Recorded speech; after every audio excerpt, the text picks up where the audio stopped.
Sarah Carson was on top of the world. She was the top real estate person in town, and now she had just closed the deal on $1.5 million estate. It had been listed with 2 other realtors before being listed through her. They couldn't find a buyer, and she had. Her commission would be great. To celebrate the sale, she decided to take her husband out to lunch. She entered the reception area where his office was and saw that his door was partially open. When she got where she could see him, she saw his secretary rubbing his shoulders and saw that she was talking. Then she saw him say something, and then to her surprise she saw his secretary give him a big kiss on his lips.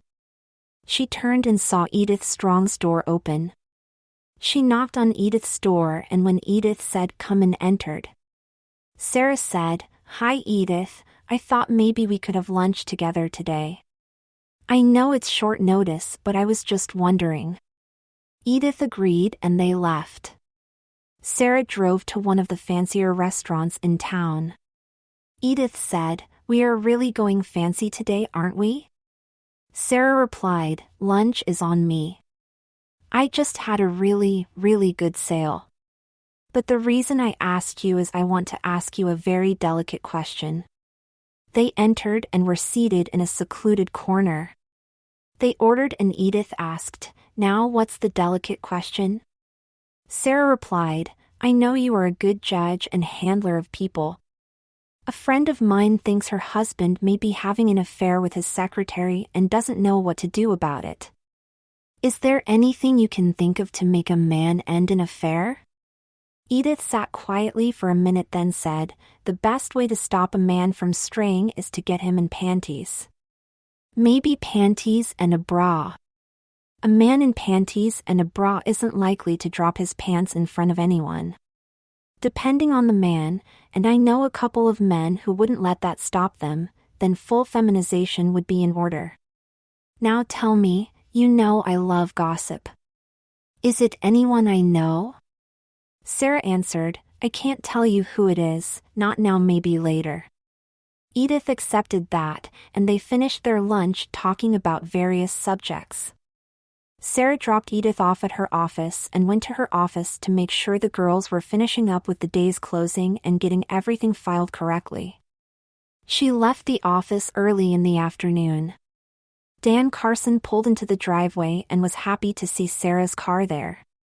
He went into the house and saw his wife sitting at the table. He walked over and gave her a kiss on the cheek. He asked her how her closing went.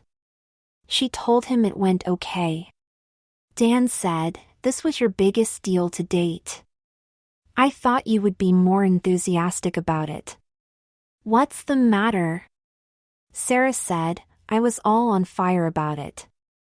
So much so I was going to take you to lunch to celebrate.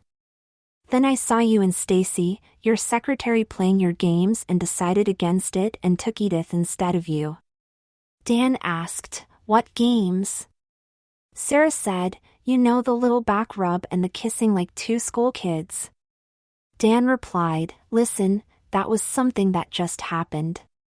She told me her father was sick. Remember a couple of months ago I told you he had a heart attack and they did surgery on him? Well, he's sick again and the doctor said they might have to do another surgery on him this week. Stacy asked me for the rest of this week and next week off. When I said she should be there for her dad and that she could have off, she gave me a kiss. It was nothing, I didn't expect it." Sarah said, "I don't believe you. I think you are having an affair with her." Dan said, "I give you my word, I am not having an affair. I couldn't do that to you." Sarah said, "I know you value your word, but I find it hard to believe. If you aren't having an affair, will you give me your word you'll wear whatever I tell you? If you do, then maybe I'll believe your word." Dan said, "Yes. I don't know what you have in mind, but I wear whatever you say until you release me and believe in my word again." Sarah said, "Good. Here's your new underclothes. Go to the bedroom and put them on. Put the extras in your underwear drawer." Dan took the bag and went to the bedroom. He heard Sarah on her way to the bathroom. She said, "When you have them on, wait for me to get the rest of your new clothes." Dan reached into the bag and pulled out some of the clothes. He couldn't believe it. They were women's panties and bras and something that looked like a lacy t-shirt. He was just standing there when Sarah came in. "You gave your word that you would wear whatever I said, so get changed or your word isn't worth anything." Dan replied, "I honor my word, but what are you trying to prove by having me wear this stuff?" Sarah responded, "I have been told a man wouldn't likely drop his pants for a woman if he was wearing woman's underwear. If you want me to believe your word, you'll wear it and whatever else I tell you.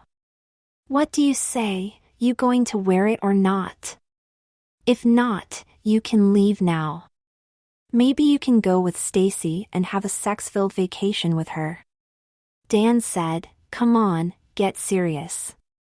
I love you and I have never been unfaithful to you."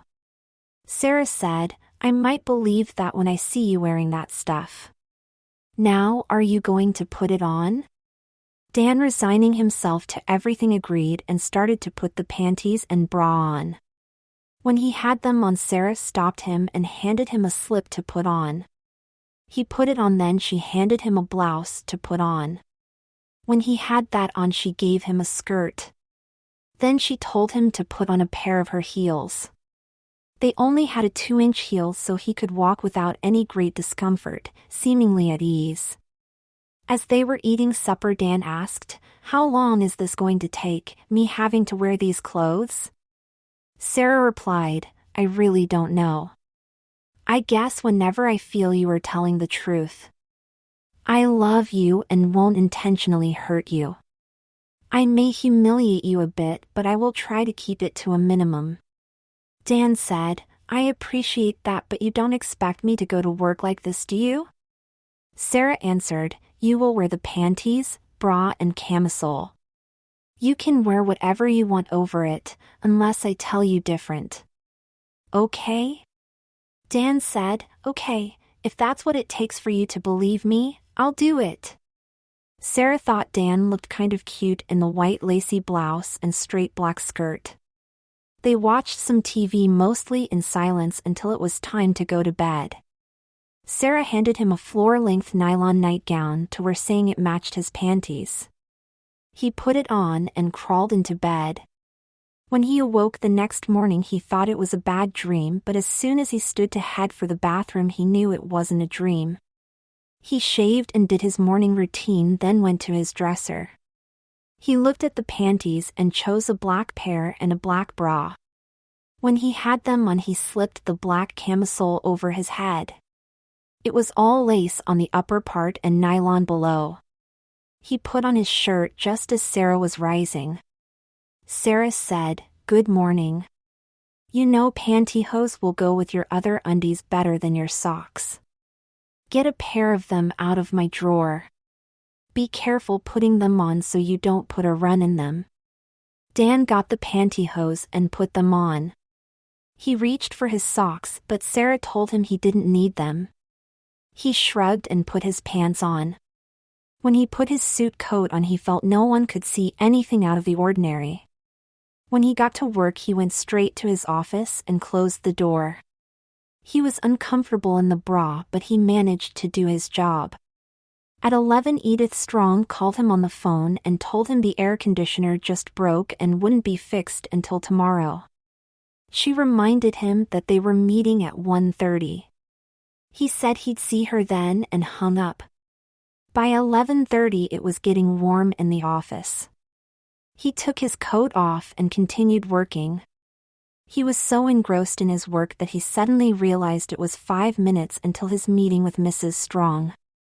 He quickly went to the bathroom. On the way out, he saw that his underwear was visible under his shirt. He made it back to his office without anyone seeing him.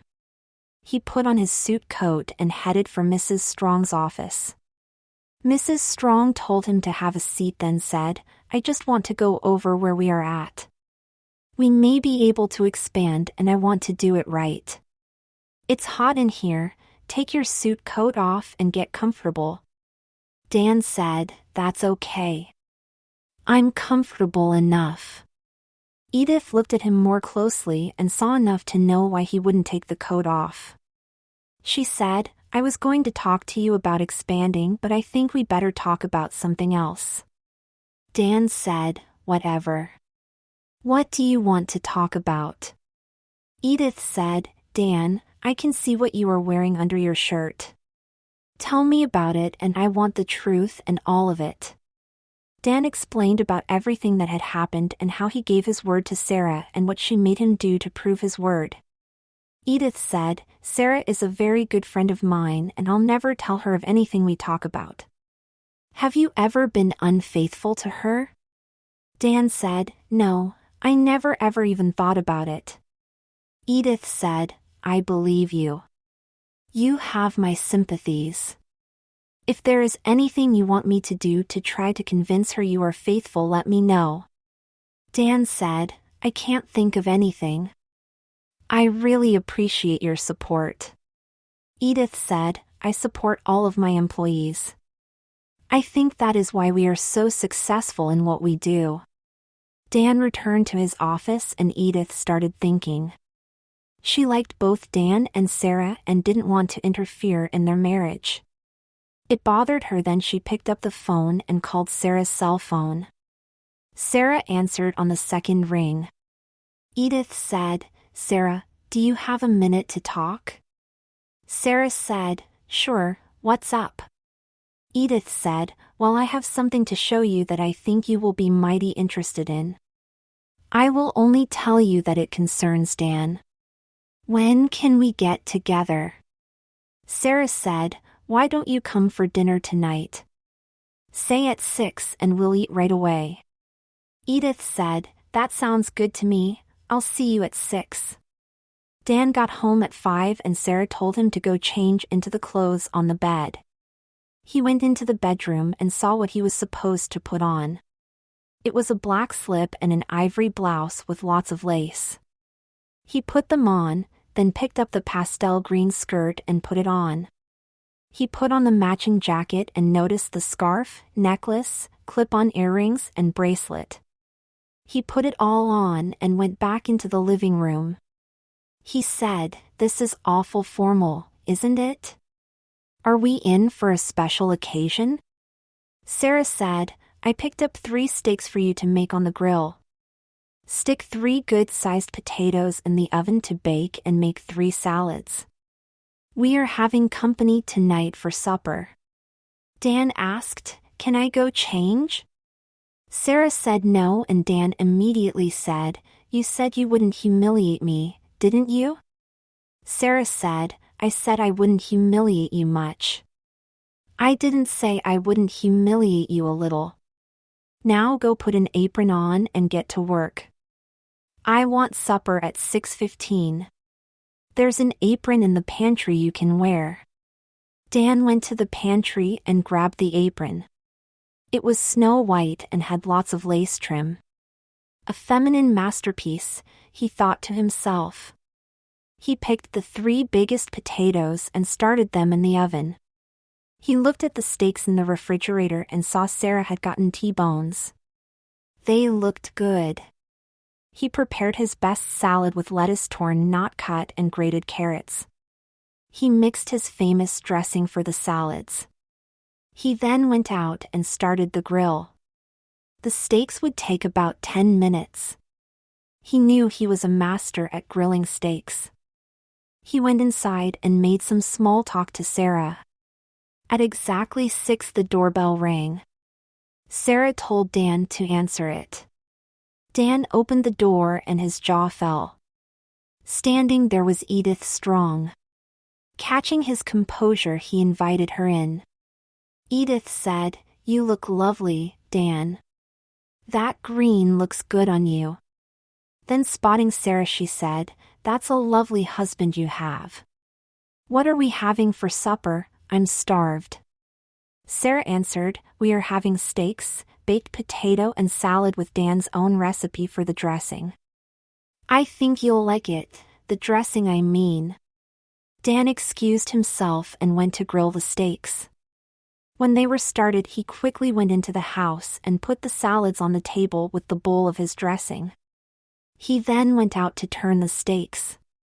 He went back in and got the potatoes out of the oven and put them on the plates.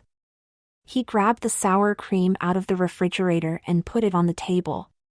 Then he went out to check the steaks. They were perfect, so he put them on a platter and took them in and put them on the table. Then he called the ladies for supper. They came into the dining area just as he was taking off his apron. Edith said, "That's a very pretty apron." "Where did you get it, Dan?" Dan answered, "I didn't get it, Sarah did." "You'll have to ask her." During supper they made small chit-chat. Edith raved about the meal, especially Dan's salad dressing, telling him she wanted him to make some for her to use at home. Dan blushed at the compliment. After supper, Sarah said, "Dan, put your apron back on and hand wash the dishes and clean up. Edith and I have some talking to do." They left for the living room and Dan muttered under his breath that he was nothing more than a maid. The girls were in the living room. Edith started, "Sarah, I don't like to interfere in anyone's marriage, but there is something I feel I have to tell you. I talked to Dan this afternoon and he told me he has always been faithful to you. Now before I continue, will you promise you'll make Dan wear that outfit he has on to work tomorrow? It would mean so much to me." Sarah said, "I told Dan I wouldn't humiliate him too much, I don't know." Edith said, "It isn't to humiliate him. I intend to use it as an employee lesson. I assure you I don't want to hurt Dan in any way. I think the world of him." Sarah said with a giggle, "I guess I could tell him to wear it. I would love to see him there though." Edith said, "Good, that's taken care of. Now when you asked me yesterday, I had no idea you were talking about yourself and Dan. What Dan told you about Stacy is true. They aren't having an affair. I can prove that what you saw yesterday was just something that happened that was a once-in-a-lifetime thing. I have something I want you to read." She handed Sarah a piece of paper. It reads, "Dear Mrs. Strong, as you know, my father had a heart attack and surgery a couple of months ago. I used my vacation to be with him and Mom. My vacation is all used up for this year. Now my mom called and said Dad is very sick and the doctor wants to operate. I wanted to be there with them when this happens, so I asked Mr. Carson for the rest of this week and next week off. He gave me permission to have off. I was so worried about asking him it took me all morning just to get up the nerve. I rubbed his shoulders while I asked, this is something my mother told me about when asking a man for something. He was so nice about it. I gave him a thank you kiss, but I think he deserves the Employee of the Month award. He is so kind and considerate that he is the one I rated my fiancé with to make sure I would be spending the rest of my life with. So I ask, please consider him for the Employee of the Month." Stacy Kincaid. Sarah read the letter and got tears in her eyes and said, "How could I have mistrusted him so? I'm so sorry." Edith handed her a tissue and said, "Dan loves you. I know he'll understand. He is more flexible than you think. He doesn't have a mean bone in his body, and I think he doesn't even know what revenge is. I just had to make you aware of what I knew because I have known you too long and too well not to do this. I like both of you, you are both special to me. Now, don't let Dan know what we talked about, okay? Tomorrow we have a full staff meeting at 9. You are welcome to attend. If you come be at my office a little before 9, you'll get a chance to see how I handle my employees." Sarah said, "I'll be there. I wouldn't miss it for anything." Edith said she had to go and got up and went into the kitchen. She said to Dan, "Dan, I have to leave now. Thanks for the delicious meal. Don't worry, everything will work out. Hang in there. Dan said thanks and she left. He finished up the cleanup and went into the living room. He asked Sarah what they talked about. Sarah said, "Oh, we talked about woman things. She did mention that she thinks the world of you, but I think she is uncomfortable talking about someone when they aren't there. She did say it would be okay to wear that outfit to work tomorrow. So lay it out careful when you take it off so it doesn't get wrinkles." Dan said aghast, "You saying I am to wear this to work?" Sarah said calmly, "Dan, you gave your word you'd wear what I said and I'm telling you to wear it. Edith will be expecting you wearing it. It really does look good on you." Dan asked, "When is this going to end? If you don't trust me any more than that, there is something wrong. I told you I have never thought about being unfaithful to you and gave you my word. Why can't you believe me?" Sarah said, "If you wear that tomorrow, I'll know your word is gospel. It is more important to you than I ever realized. Then I'm going to have to admit you were telling me the truth and I made a mistake not believing you." Dan grumbled something Sarah didn't understand and got up and went to the bathroom. When he didn't return for quite a while, Sarah assumed he was on his computer. He came in the bedroom at his regular bedtime and carefully took the outfit off and laid it on a bedroom chair. Sarah smiled to herself as he put the same nightgown on he had worn the previous night. The next morning Dan was up earlier than usual. Sarah came into the kitchen just as Dan was finishing a cup of coffee. He said, "I am going to leave early today. I want to get some work done right away. See you tonight." Sarah wished him a good day and watched as he headed out the door in the green outfit. He even had all the jewelry on, which surprised her. She went to get ready so she could get to Edith's office in plenty of time. Dan typed out the reports on his computer for the day's staff meeting. He knew Mrs. Strong got in before the rest of the employees and wanted to get the reports to her. They were done printing when he heard Mrs. Strong come in. He headed to her office. He handed her the reports. She looked at them and told him very good. Dan said, "Maybe you can read them at the meeting." Edith said, "You will be there, won't you? You can read them." Dan said, "I was hoping you would read them, then I wouldn't have to be there." Edith said, "Nonsense, you are part of this company and everyone, yourself included, should be there. I'll see you at 9. Dan went back to his office dejected. He sat at his desk and pondered what was going to happen. He got lost in his thoughts and before he knew it was 9. It took him a couple of minutes to gather his courage and go to the staff room. He entered and without looking around knew everybody else was there. Edith started, "The past few days I have been reviewing where we are at right now. I have come to the conclusion that we must expand our services and our company. Some of you I feel are overworked, so I am going to hire some help for those who I feel need it. I am thinking of hiring probably 6 or 7 people. We are a good group and I intend to hire quality employees." Now you ask, what makes a quality employee? There are many different things, but one of the most important is to be a person of your word. We have one person in this room who is showing he is a man of his word today. Dan, please stand up. Dan was stunned. He couldn't believe what Mrs. Strong was saying. She repeated the request for him to stand. Slowly he stood. Mrs. Strong said, "Take a good long look at what a man will do to show he means his word." He gave his word to his wife that he would wear whatever she said, and she told him to wear that today. Now, that is a man of his word. Let it be a lesson for all of us. Keeping your word isn't always pleasant.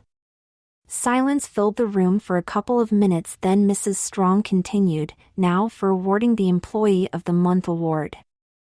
I received a very elegantly written letter that asked that one person be named for this award. After reading the letter, I would feel bad if I didn't respect this employee's request. So this month's Employee of the Month award goes to Dan Carson.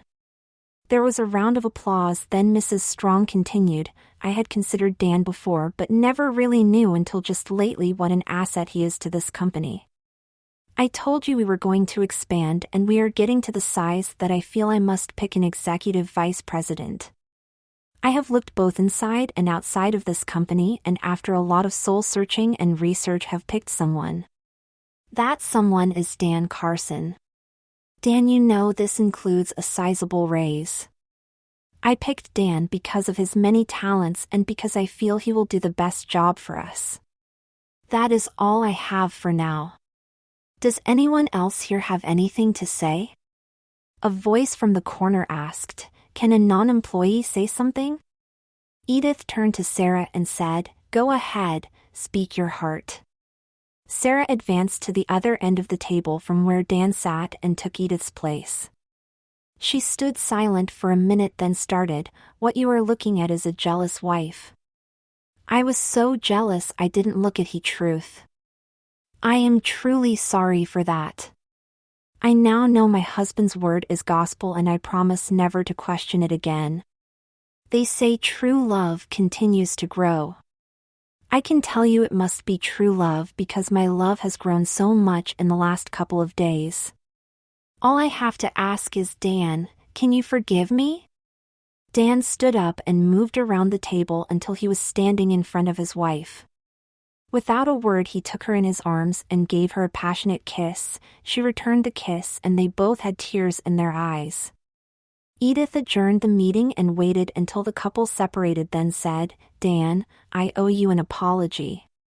Sarah was ready to forgive you last night after I talked to her but I made her promise to send you to work like that.